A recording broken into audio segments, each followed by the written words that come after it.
Hello, welcome to the Leadspace Leadership Podcast. At Kinetic Leadership Consulting, we put your energy in motion to lead with our Leadspace Leadership Certification course in partnership with the University of Charleston School of Leadership. As Leadspace Leadership teaches effective leadership by using articles of engagement as scholar practitioners of leadership, it is vitally important to continue having leadership development discussions, to share our tactics, techniques, and perspectives by telling a story or sharing a message that may very well be the advice someone needed to hear, to help them with their leadership journey. Again, welcome to the Leadspace Leadership Podcast with Dr. Caesar Kellum. And some advice. So help me welcome Colby Cook. Colby, I don't know exactly how to introduce you or what title to use, Chief, CEO, or Doctor. Colby is in the United States Navy as a Special Warfare Combatant Craft Crewman or SWCC Chief, as well as a CEO part owner with his wife Nancy of Keeping It Real Meals. And Colby did his doctoral research on leadership development of naval special warfare. Colby, thank you so much for agreeing to be with me today. Oh, it's fantastic to be here, Dr. Kellum. Just super excited about this. You know, I've been looking forward to this ever since we did. We do a little bit of a pre-brief, right? Every good thing should be afforded a pre-brief, and I share with you in that, Colby, and we'll just get started right away.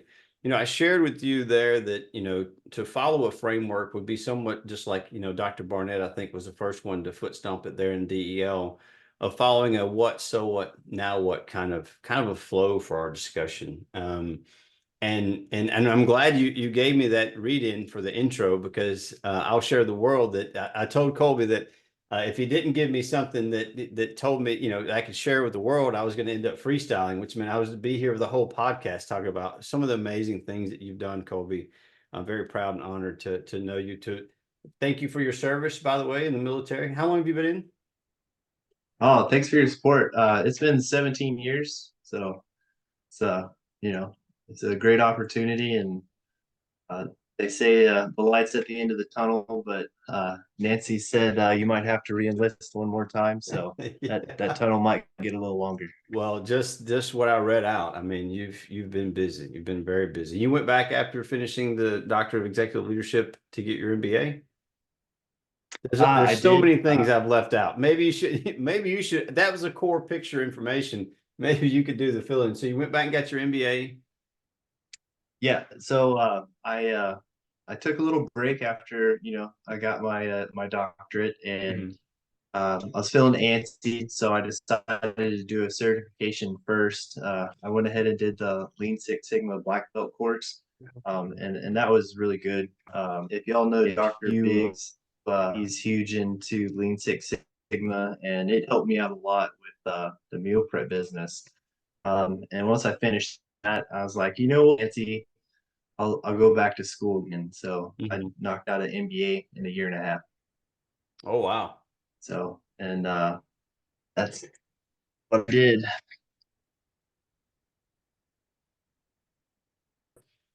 Can you hear me? I got you loud and clear. Thanks for sharing that. And again, thanks for agreeing to be part of the Leadspace Leadership Podcast. Colby, I'm going to go ahead and get started with the what, to kind of set up our dialogue here. And that's the number one reason why when I talk about perspective sharing, that's the number one reason why I want to do this. Because you and I have both been in those conversations that, we may be the third party in that conversation, but just hearing that dialogue was like, well, when you said that and then you put that together, it made me think of something brand new. And I think, we talked to Dr. Walker a lot, and in the program, there's no new words, there's not a lot of new concepts or theories out there, but as we've discovered during our research, there are some ways to put these things together that make a little bit more sense, and to not have to wait so long to learn those tools. I often associate Leadspace leadership with, when you first started working with wood as a carpenter, you learned probably the first rule was measure twice, cut once, right? And I talk about Leadspace leadership as being that combo square, so you don't have to break out your measuring tape, and you don't have to go find a level or a score, but you can still do a measurement. So I learned that later in life, and I wish I'd have learned that earlier, working in carpenter skills. So, all right, with that, I said, Here's the first question to you, Colby. So considering the changing landscape of leadership, especially with, oh my goodness, advances in technology that we've got, what do you believe are the essential qualities or skills for leaders, not to just survive, but to thrive in their organization and to thrive in their operations, whether it be, in their personal life or their professional life? Right. So I really like how you put that. A lot of the times when we leaders are in a leadership position, there's moments and there's times where we're surviving and we're not thriving. And for leaders, that can be very daunting. So I think one of the first things that a good leader is going to have is that strategic. You know, I've written many papers on strategic foresight. There's a lot of great research out there that uses it, and a lot of Fortune 500 companies are using it right now. Having that strategic foresight. I don't think there's any company organization that doesn't have a strategy meeting at least once a week or once a month. Um, you know, so as we leaders, if we're looking ahead and looking out and we're being strategic about it, I think that's going to help us to thrive a lot better. The next piece would be perseverance. Sometimes leaders, there's multiple times to where we've all had, situations, whether it was with the organization or it was with people below us or above us. We had issues and we had to get through those issues. And so the good leader has perseverance and can keep moving forward. I think they're going to be able to do great things. So one of the things that I always tell, incoming people at the shop or, in the Navy is, someone's going to get pregnant, someone's going to have a kid, someone's going to pass away, and we're going to have to deal with those situations. And it's reassuring to those that are below us that, the leader is going to be there for them and they're going to help persevere through that storm, and that's just one example. Another one is, if you have a mission that over 18 hours, and you've already been up for the past, 2 or 3 days, it takes a lot to get through that mission and take perseverance. And when the leaders persevere, those under them see that and they can continue. So that's something that those two things are something that I really think is going to help someone thrive. The other two things are clear and concise communication and critical thinking. If and again, not to toot your own horn, but if you go into Leadspace or look at any of the kinetic leadership that's being put out there by Dr. Kellum right now, clear and concise communication is within the groundwork of his curriculum or your curriculum. Sorry, speaking of you, That's all. Hey, I love it. I love it. Are you kidding me? I reacted and I started to bring up some graphics and it was like, no, hold, Caesar. This is not your. And I was about to jump into, teaching the course. Yeah. So yeah, I'm glad you're like hold, clear, concise, communicate. We've heard that you and I say that a lot, because it's pretty much preached as gospel out of the Bible during operational pre-briefs, right? Where when we say clear, concise communication, but then we'll also bring up brevity. Hey, bro, I've got this much time to find out this much information, and while I would love to talk to you at a longer pace or longer time, you know what I mean? We just don't have the time. So to kind of keep it brief too. I'm sorry, you were going on and on about Leadspace leadership, and the first rule about when someone is complimenting your course and advertising to the world, I've already violated that because I reacted towards bringing up the course. Yeah, dude, I'm glad you mentioned that. So much so that that's what I think. If you can see the graphic there, the component, we've talked about this before, that to the left, the supporting discipline, it all begins with critical thinking. Now, I'm not going to say it begins and ends there, but it's got 100%. It's got to it's just got to begin there. So I'm sorry, clear, concise communication, and you had tagged a subtag on there. Was there Yeah, clear, concise so communication and then once that is out there, right? That clear and concise communication, it helps manage that expectation for followers, and it also helps those that are above you. So, everyone has a boss, right? I yeah. have a lot of bosses in the military, and I've got one boss, my wife Nancy, and she runs everything. So, um, me size communication to her in my chain of command is super important, because if they don't understand, my thought process and what I'm speaking, it can be detrimental. Have you heard the word or the saying, "Words have meaning"? Yes, sir. Yes, sir. And Yeah, we got that drilled into us, not so much from our previous discussion as being in operations, but when you go to publish, your dissertation, they not only have meaning, they also cost about $1 or so. So you better make sure you're Mhm. using the right ones. Yeah, absolutely. And if anybody out there is an entrepreneur, my wife's been doing a great job. We've learned a lot of lessons, Mm-hmm. and being leaders in our own business has been a journey, to say the least. But we found out that words have meaning, so when that's going for permits, for dealing with competition, Mm. dealing with customers, marketing, words have meaning. And if you understand that and you have that clear and concise communication, your life as a leader is going to be a lot easier. And you'll see little bitty moments Mm. where you're like, I clearly communicated, and because I did that, I'm now thriving, you know. And then the last one was just being a critical thinker.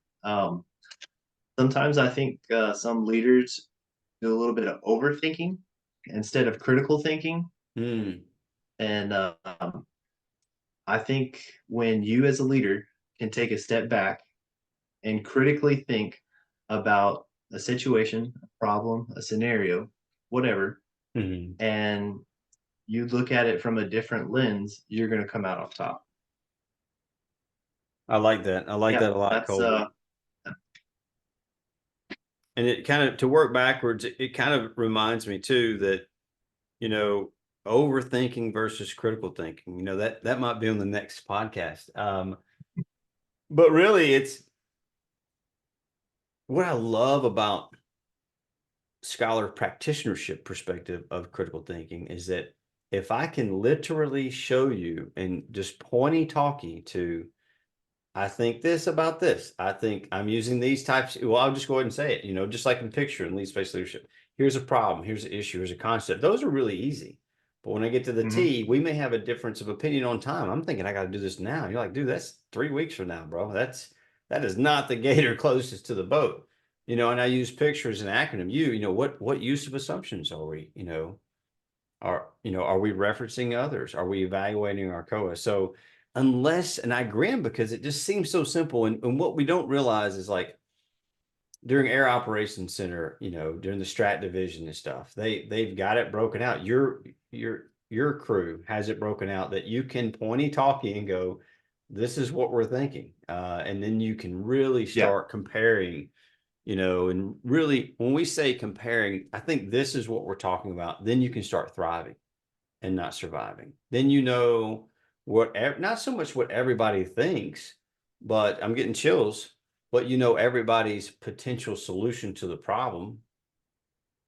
So you left no stone unturned, and I think that's one of the biggest things. So thanks for sharing that overthinking versus critical thinking. And that's one way to make sure that we don't get stuck in overthinking. And you and I never talked about that before, but I wrote down some notes, and my apologies. I meant to tell you that I'm a visual learner. I talk with my hands. I have to write stuff down. Um, yeah, but I, absolutely, no worries. but I I never do thought want about, to go I ahead. do want to talk about one thing. Yeah.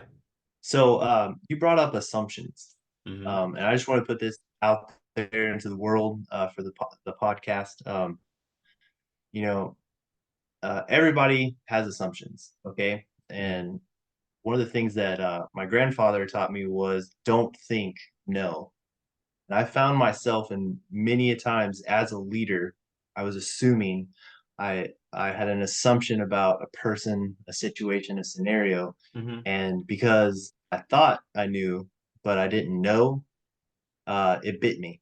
It bit me right in the butt, you know. And I had to go back and I had to eat some, and I had to learn from those lessons. And if anybody's out there listening, don't allow assumptions to be your repertoire as a leader, you know? And you just made me think of, I thought you were going to, you assumed no in a negative way, but you were kind of assuming you knew certain information and you went ahead and then you're like, oh man, I didn't know half of what I thought Yeah, I did. Yeah. I thought I knew. Yeah. Yeah. And And I've seen that on missions and I've seen that at the business, you know, so it cross pollinates into all different types. invent, yeah. It often makes me think of as well now, and I just realized I think I've been kind of a broken record with some other groups, you know what I mean, and some of the Walker Fellows and stuff, and that you're not going to hear no from me. You're not going to hear no. You're going to hear KNOW. Like I want to know more, and if we're not moving out on something, I want you to know why we're not. You know, there are no dictators. No, we will not do that. You know, move away. You know, there's a certain reason, you know, behind it. But Colby, I appreciate you sharing that answer with me. That we've got a lot to unpack there, but there's one thing I don't want to forget, and it's a kind of a lesson from my brother after he passed while I was doing his eulogy. You know, you were talking about perseverance, and I wrote down something that Steve taught me, which was don't you know, a lot of people collect things. It seemed like he collected friends. He never gave up on anybody. You know what I mean? They always knew. It was such a great lesson that because, and what do I mean by that? What I mean by that is, you know, Colby made me mad during the podcast. I'm not talking to Colby anymore. I'm not working with him. Next time we have a cookout, I'm not working the grill with him. You know, he done made me mad. So don't throw people away. You know, persevere, be with them, be empathetic to know, you know, and there's another thing, and you're right. I'm not sure what's going to stay in the podcast, what's not, but if anybody in the world, you know, could hear this, everybody's got something going on. Everybody that you may think you know what somebody's got going on in their personal professional life, but you know, heck, how many, you know, the last thing, we'll go into the second question. The last thing, when I say what somebody's got something going on in their life, a lot of times it could be that self-talk too. And I remember I was talking to a friend of mine the other day and I said, hey, if we talk to ourselves, if we talk to other people the way we talk to ourselves, sometimes we wouldn't have any friends. So, you know what I mean? So not to have any of that negative self-talk. I could talk to you all day, brother. So I'm going to move on. Anything more I'm going to read it one more time in case anybody missed it, because I think we covered it all. Considering the changing landscape, technology. Oh my goodness. You know, I still don't think it's huge. You know, as leaders, we don't get it. We're not on the cutting edge of the technology. I remember my last op was for DISCA, Defense Support Civil Authorities, was after Hurricane Harvey hit Houston in Texas, and we would always get requirements from the field or where to search and rescue and stuff like that. And as far as information requirements, and I remember one of the tech sergeants, one of the E6s was like, hey, sir, you know, we can just work on this one document all real time. As soon as the requirement gets in, you'll see it like as I type it. And I was like, that doesn't exist. That it was before Google Docs had become so popular, right? And I was like, he's like, sir, can I get your Gmail? I'm like, sure, here's my Gmail. And he's like, I saw it before my eyes. Like they're typing in a requirement for information. I was like, what is happening? So I mentioned that I guess I would implore myself and everybody else as leaders to, when's the last time you got a tech check, right? When's the last time you leveled up, you know, the technology in there? I'm glad we reviewed that question there. And essential qualities and skills, brother. I appreciate that. Strategic foresight, perspective, clear, concise comms, and critical thinking.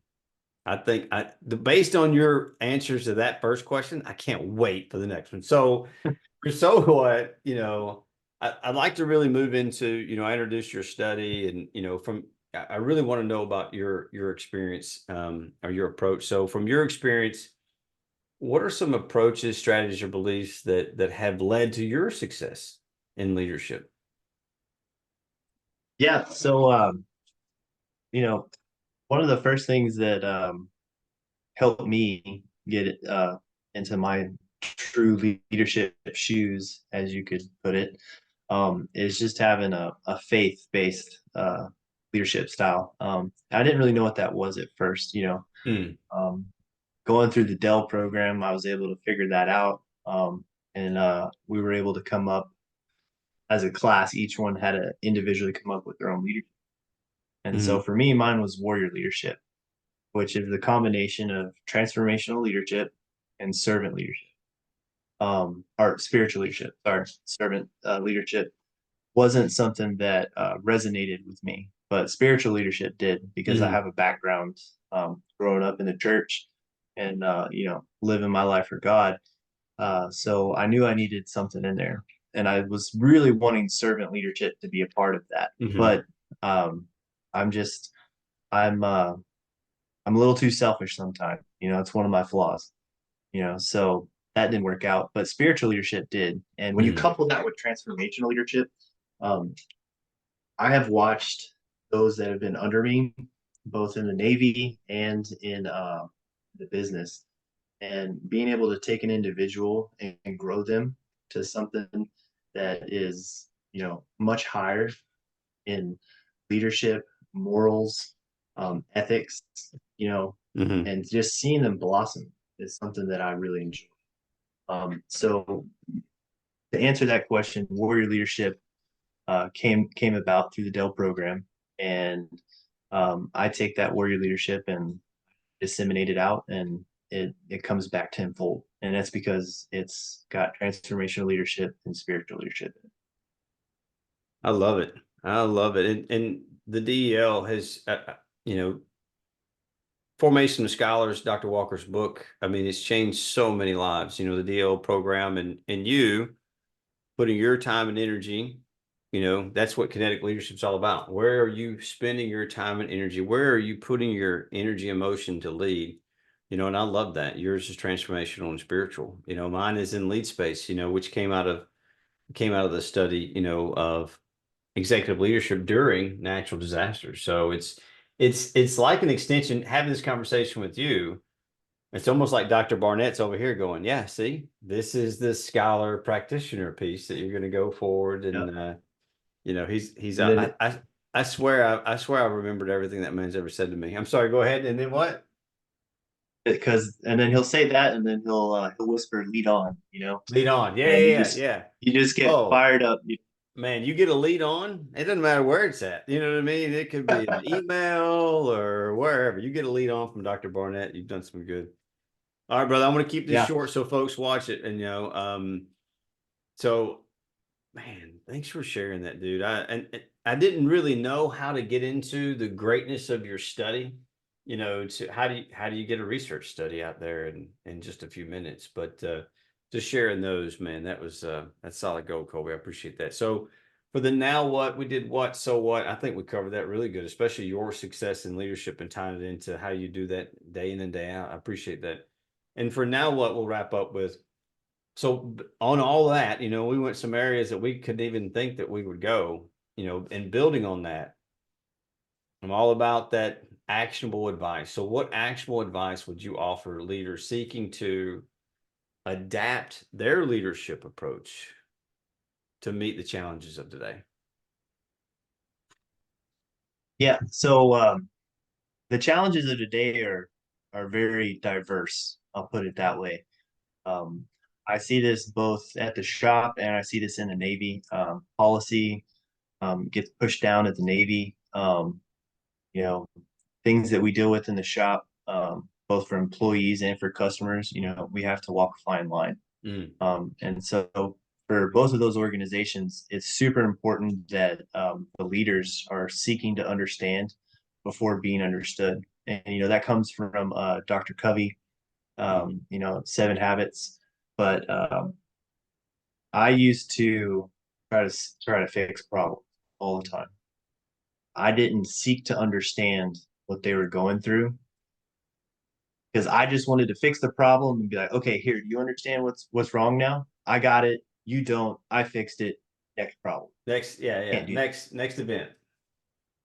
Yeah. So when I learned how to seek to understand from other people before, having them understand me or, being understood from my point of view, that opened up a lot of doors. And when that door opened up, the first thing that was in that room was a circle of influence. By seeking to understand before being understood, you can grow your circle of influence, and there's just so much that you can do the broader your circle gets. If you're looking at your community right now, how big is your city?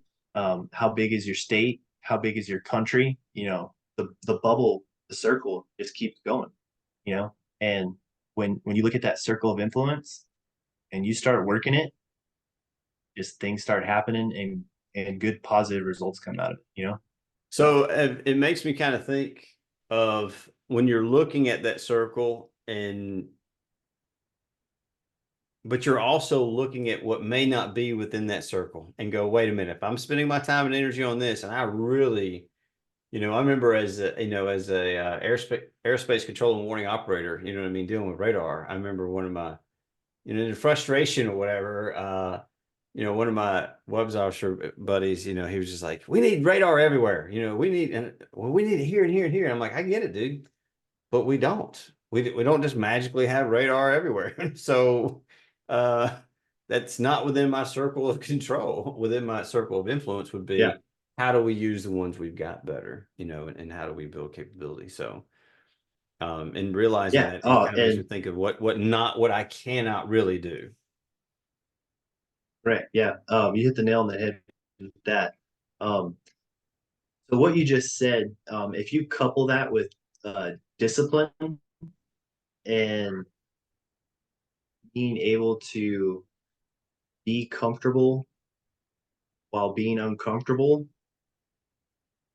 what you just said is just gonna, it's gonna hit the exponent time 10. Yeah. Can't tell you how many times a little bit of discipline and being comfortable with being uncomfortable in certain situations, whether it's physical, mental, emotional, spiritual, any of those, like, wow. I appreciate that, dude. So, and then to be disciplined on that, and realizing that you can't control everything.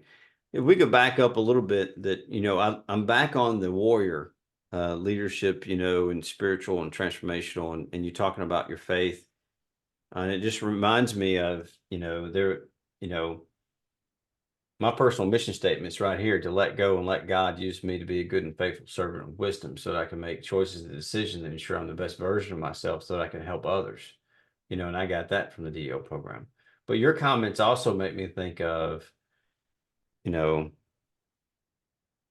quick to listen, quick to forgive, slow to anger, and in that type of discipline, while we can say it, and then this what we used to say in the Air Force, in this 1G environment, you know what I mean? But when somebody cuts you off and you've had a bad day or not so much rest, or like you said, you worked an 18-hour day, you're already overextended yourself, you're liable to give that person a piece of your mind, you know what I mean? And then that just kind of cascades into other things, so. No, okay. I tell you what, I want to make sure, having this opportunity has been wonderful, Colby. Thank you so much. I just want to make sure, from a what, so what, now what perspective, I think we've covered a lot of good advice, I think, and stories and just perspective sharing. I've thought of a few new and different things and different ways to think about them just from this conversation. So I hope someone else does as well. So I'm gonna close by thanking you again for being part of the Leadspace Leadership Podcast, and I look forward to our next discussion, brother. Awesome.